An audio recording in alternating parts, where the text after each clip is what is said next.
అనేటువంటి ఒక విశ్వాసంతో మేము జేఏసీగా ఉన్నాం. యా, మనతో పాటు శ్రీపాల్ రెడ్డి గారు కూడా జాయిన్ అయ్యారు, టీచర్ ఎమ్మెల్సీ.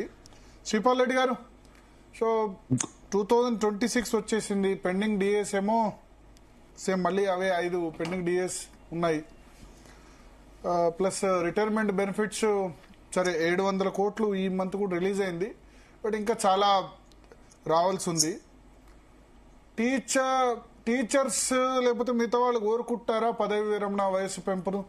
ఒకవేళ ప్రభుత్వం నుంచి మీకు ఏమైనా ప్రతిపాదన ఏమైనా ఉందా అట్లా? గుడ్ ఈవినింగ్ సార్, అందరికి మిత్రులందరికీ కూడా నమస్తే. అట్లాంటి ప్రతిపాదన అయితే ప్రభుత్వం నుంచి ఉన్నట్టుగా మనకైతే సమాచారం అయితే ఏం లేదు. గతంలో ఈ చర్చ జరిగినప్పుడు కూడా ఆ రోజు నేను క్లియర్ గా చెప్పడం జరిగింది, మరి ప్రభుత్వం నుంచి ఇలాంటి ఆలోచన లేదు అని చెప్పి. అప్పుడైతే క్లారిటీగా చెప్పినా, ఎందుకంటే కరెక్ట్ సమాచారం ఉండే, చెయ్యము అని చెప్పి. మరి ఇప్పుడున్నటువంటి చర్చలో నాకు పూర్తిగా క్లియర్ గా సమాచారం అయితే లేదు, చెయ్యరనే నేను భావిస్తా ఉన్నా.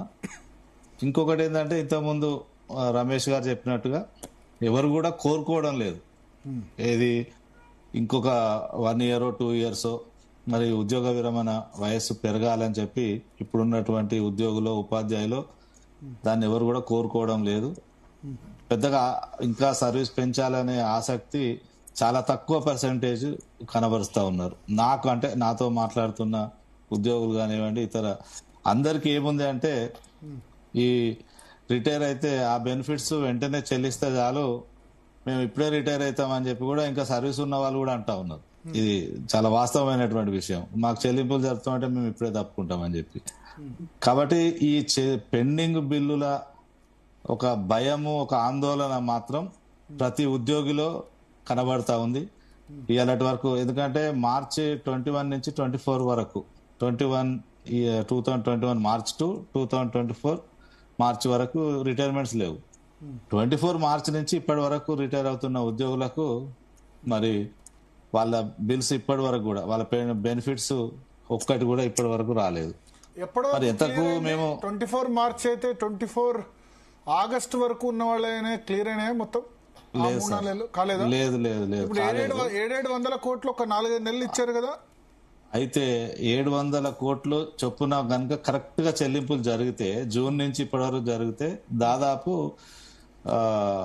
7/6 అంటే 4200 కోట్ల చెల్లింపులు కనుక జరిగితే, మరి వాస్తవంగా ఉన్న 10,000 కోట్లకి సగం అయిపోవాలి. కానీ ఆ సగం అయిపోయిన మరి పరిస్థితి మాత్రం కనబడడం లేదు.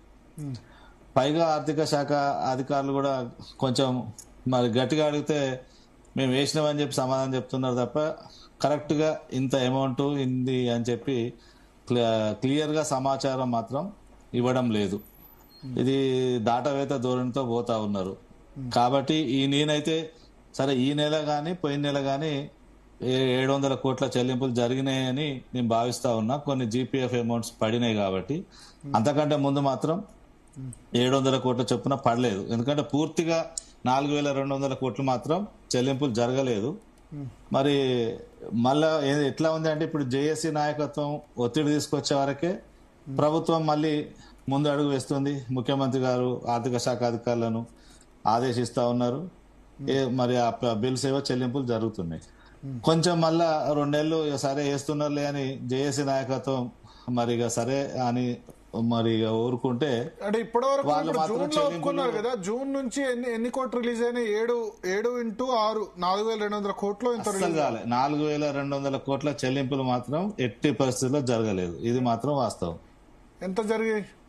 ఎంత జరిగినాయో తెలియదు కదా. వాళ్ళు ఇప్పుడు నేను అడిగిన సందీప్ సుల్తానియా గారు నేను అడిగితే ఒక రోజున భరత్ గారు ఆయన ఏమంటాడు, మా టీచర్స్, ఒక్క నిమిషం సీనన్న, ఆయన ఒక రోజు నేను అడిగిన మా టీచర్స్ మీరేమో సరెండర్ లీవ్లు వేసినామంటారు, జీపీఎఫ్ వేసినామంటారు, మా టీచర్స్ ఏమో ఎక్కడ ఏ జిల్లా నుంచి కూడా నాకు సమాచారం రాలేదు వేస్తున్నట్టుగా. అంటే నువ్వు 1,00,000 మంది ఉపాధ్యాయులను ఒక్కొక్కరిని ఫోన్ చేసి అడిగినావా అంటుండు.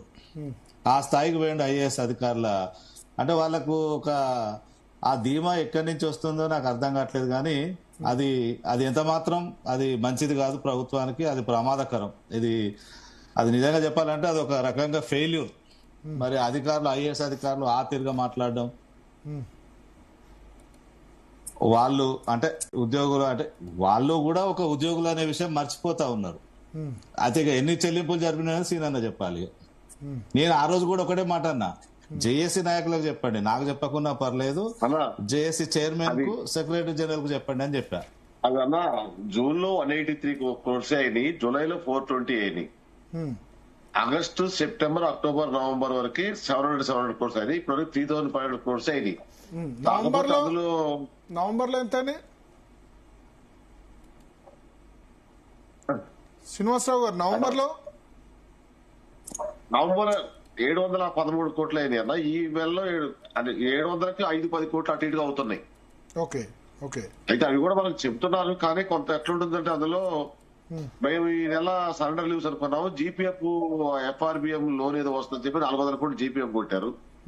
కొంత అందులోంచి ఈఎల్స్ కొంత కొట్టారు, కొంత పోలీస్ డిపార్ట్మెంట్ సంబంధించిన సరెండర్ లీవ్స్ కొట్టి టీజీజీలే కొంత కొట్టారు, కొంత ఇది గ్రాడ్యుయేట్ కూడా కొంత 100 crores అట్లా కొట్టారు.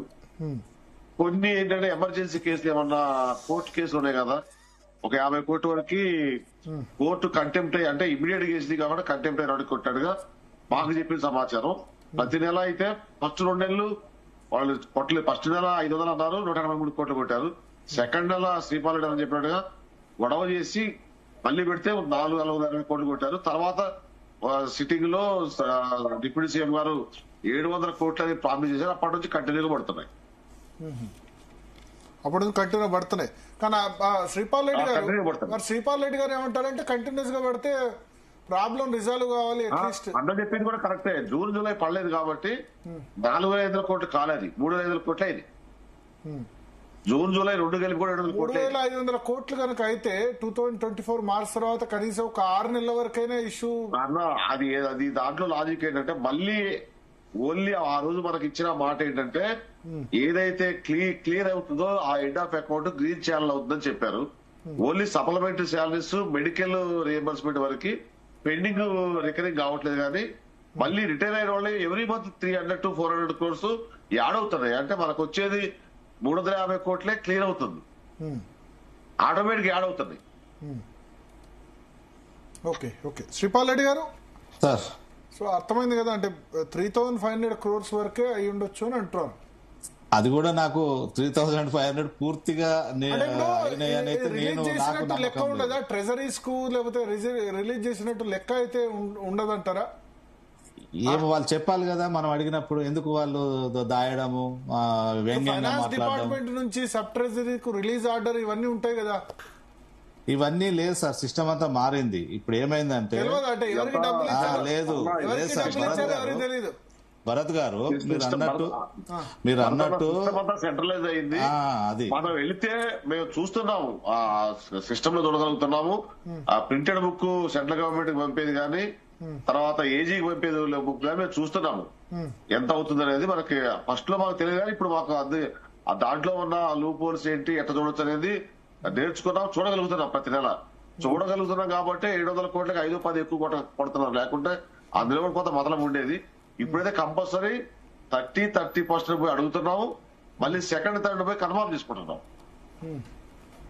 ఇప్పుడున్న సిస్టమ్ లో ఏంటంటే భరత్ గారు, ఈ సబ్ ట్రెజరీలతో పనే లేకుండా మొత్తం కూడా ఈ ఫైనాన్స్ సెక్రటరీ చేతుల నుంచే వ్యవస్థ మొత్తం నడిచేటట్టుగా ఇప్పుడు ఒక ప్రత్యేకంగా ఒక సాఫ్ట్వేర్ ను వీళ్ళు రూపొందించుకున్నారు. అదేంటంటే ఇప్పుడు గతంలో ఏంటంటే ట్రెజరీలో సబ్ ట్రెజరీలు లేదంటే జిల్లా ట్రెజరీల ద్వారానే మొత్తం మనకు చెల్లింపులు జరిగేది. ఇప్పుడు ఏంటంటే వీళ్ళు చేసిన సిస్టమ్ ప్రకారం అసలు ఆ ట్రెజరీ ఆఫీసులు కూడా అవసరం లేదు. ఎందుకంటే వాళ్ళు ఆన్లైన్ లో టోకెన్ నెంబర్ వేసుకుంటే సరిపోద్ది. ఇక అది రిలీజ్ చేయాలన్నా ఆపాలన్నా అనేది మొత్తం కూడా ఈ సందీప్ సుల్తానియా గారి చేతుల్లోనే ఉంటది. కాబట్టి ఇక కింద వ్యవస్థ మొత్తం ఉన్నా లేకున్నా ఒకటేలాగా పనిచేస్తా ఉన్నారు సార్. అది అందుకనే ఇప్పుడు వాళ్ళు వేసినామంటే వేసినట్టు, ఏ లేదంటే ఏ లేనట్టుగా నడుస్తా ఉన్నది.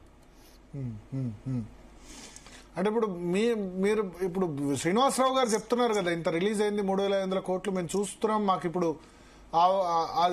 ఆ విషయంలో నైపుణ్యత వచ్చిందని చెప్తున్నారు. మరి చూడాలి అది నైపుణ్యత అంటే మేము అంటే ఇంత మొదట్లో మీకు తెలియకపోతాడు కానీ ఇప్పుడు